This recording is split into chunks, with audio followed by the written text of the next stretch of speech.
Hello everyone. तो हम लोगों ने जीव विज्ञान को पढ़ना स्टार्ट किया था। यह इसका दूसरा लेक्चर है। पहले लेक्चर में हमने जीव विज्ञान की परिभाषा, उसकी जो विभिन्न शाखाएं हैं, जैव विकास का प्रमुख सिद्धांत और जीव विज्ञान की प्रमुख शाखाओं को हमने पढ़ा। और साथ में वर्ग की टैक्सोनॉमी के जो जन्मदाता हैं कार्ल लिनियस, उन्होंने द्विनाम पद्धति दी, उसे हमने पढ़ा। और कुछ इम्पॉर्टेंट प्रश्नों के साथ आगे प्रारंभ करते हैं। और आज मुख्य रूप से हम 5 किंगडम थ्योरी के पढ़ेंगे कि जीवों को जो 5 भागों में व्हिटेकर के द्वारा बांटा गया था वह क्या क्या हैं, साथ में उदाहरण। उसके पहले कुछ इंपॉर्टेंट चीज़ें जो आपके एग्ज़ाम के लिए बहुत ज़रूरी हैं उसे हम देख लेते हैं। जैसे कि आधुनिक मनुष्य के हाल का पूर्वज, मतलब हमसे पहले का जो मनुष्य था उसे क्या कहा गया था। जैसे अभी हमें होमो सेपियंस कहा गया है, उसी प्रकार जो हमसे पहले था मानव, उसे को मैग्नॉन मानव कहा गया है।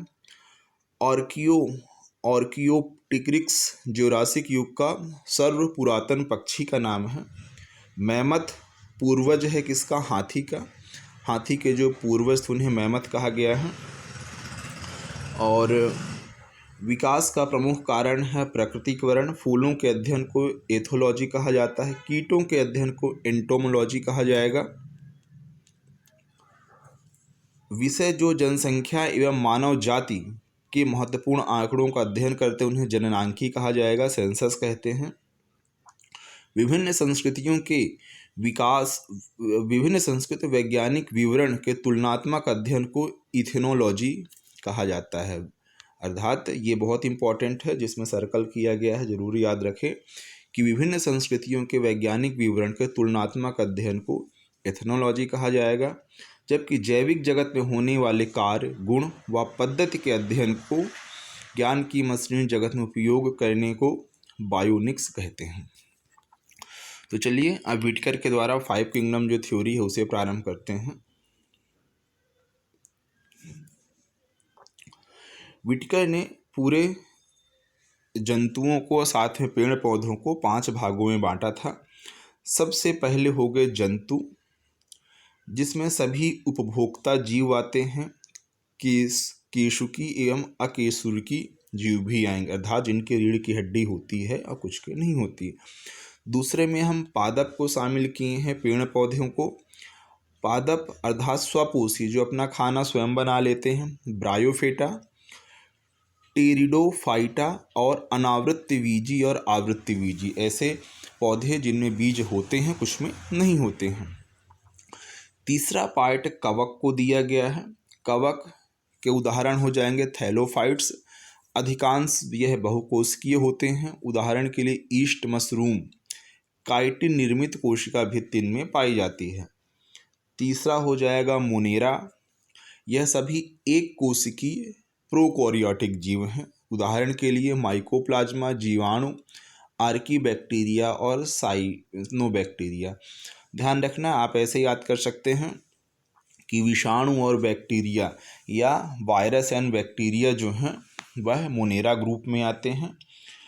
और प्रोटिस्टा ग्रुप में ध्यान रखना है हमें, प्रोटिस्टा ग्रुप में 5वां है एक कोशिकीय यूकैरियोटिक जीव आते हैं। उदाहरण के लिए शैवाल एवं प्रोटोजोआ। तो मोनेरा में बैक्टीरिया और वायरस कर लीजिएगा, और प्रोटिस्टा में शैवाल और प्रोटोजोआ। बाकी आपको याद रखना चाहिए विथ एग्जाम्पल। और सबसे इम्पॉर्टेंट चीज़ है कि 5 किंगडम थ्योरी जो है वह व्हिटेकर के द्वारा दी गई थी, और 2 किंगडम थ्योरी जो है वह किसके द्वारा दी गई है वो कमेंट में बताइएगा। अब मोनेरा क्या क्या है इसके कुछ उदाहरण देखते रहें, क्योंकि एग्जाम में यही आएगा। माइकोप्लाज्मा एक स्वतंत्र जीवन यापन करने वाले सूक्ष्मतम जीव हैं, प्रजनन करने में समर्थ होते हैं। साइनोबैक्टीरिया दूसरा उदाहरण, जिसका नाम अन्य नाम हो जाएगा नील हरित शैवाल। जीवाणु, जिसे बैक्टीरिया कहा जाता है, वह एक सरल तथा एक कोशिकीय सूक्ष्म जीव है। कुछ परपोषी होते हैं, कुछ स्वपोषी, अर्थात कुछ स्वयं अपना खाना बना लेते हैं, कुछ दूसरों पर निर्भर करते हैं। वहीं पे दूसरा आपको याद रखना है कवक। कवक में जो है पर्णहरिम रहित, मतलब इसमें क्लोरोफिल नहीं पाया जाता है, थैलोफाइट्स यह परपोषी होते हैं, दूसरों पर निर्भर करते हैं। कोशिका भित्ति बनी होती जो काइटिन की बनी होती है, बहुत इंपॉर्टेंट है, एग्ज़ाम के लिए आपको याद रखना चाहिए। जो इनकी कोशिका भित्ति है वह काइटिन की बनी होती है। कवक का अध्ययन माइकोलॉजी कहलाता है, ध्यान रखिएगा। कवक का जो अध्ययन है वह माइकोलॉजी कहलाता है। एग्ज़ाम के लिए इन चीज़ों को याद रखें कि कोशिका भित्ति जो है वह काइटिन की बनी होती है और जो कवक का अध्ययन है वो माइकोलॉजी कहलाएगा। कवक और शैवाल दोनों मिलकर लाइकेन बनाते हैं जो कि प्रदूषण का सूचक है। कवक और शैवाल मिलकर लाइकेन बनाएंगे जो कि प्रदूषण का सूचक है। उदाहरण के लिए खमीर और कुकुरमुता। ओके, तो चलिए आगे बढ़ते हैं। मेरे ख्याल चीज़ें आपको समझ में आ, नोट्स बनाते चलिए। अगला ग्रुप है आपका प्रोटिस्टा। प्रोटिस्टा पादप के समान और जंतु के समान। फर्स्ट पार्ट पादप के समान, जो पादप की तरह प्रोटिस्टा दिखते हैं उनमें काइसोफाइटा हैं, जो डैमेट्स और लिंडेमस हैं, सुनहरे शैवाल और बड़े होते हैं। डाइनोप्लेटेटेट और युग्नेलाइड जो कि जंतु के समान भी हैं, पादप के समान, जैसे युग्लिना मैक्सीटॉपिक जंतु और मानव के बीच की इसे कड़ी माना गया है। एग्ज़ाम में याद रखिएगा आप ये लोग कि जो युग्लिना है उसे जंतु और पादप के बीच की संयोजी कड़ी माना गया है। युग्लिना को प्रोटिस्टा जगत में शामिल किया गया है। स्लाइडम मोल्ड कवक के समान होते हैं और प्रोटोजोआ एक कोशिकीय जीव है, जैसे अमीबा, पैरिसियम और ट्रेपिसोमा। ध्यान रखेगा मलेरिया नाम की जो बीमारी है वह ट्रोपोजोआ के कारण ही होती है।